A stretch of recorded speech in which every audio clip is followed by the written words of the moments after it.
Bukas at inklusibong climate governance isinusulong ng pamahalaan. Narito ang news scoop ni Ralph de la Cruz.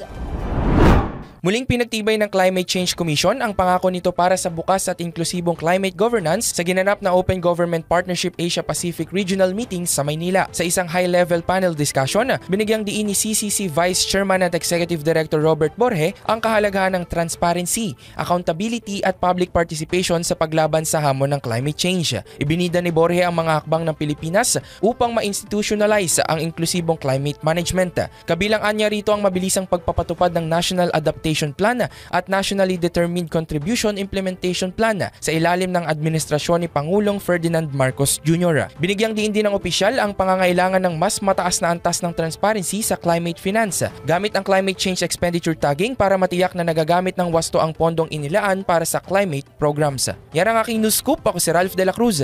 Nagbabalita ng tama, naglilingkod ng tama.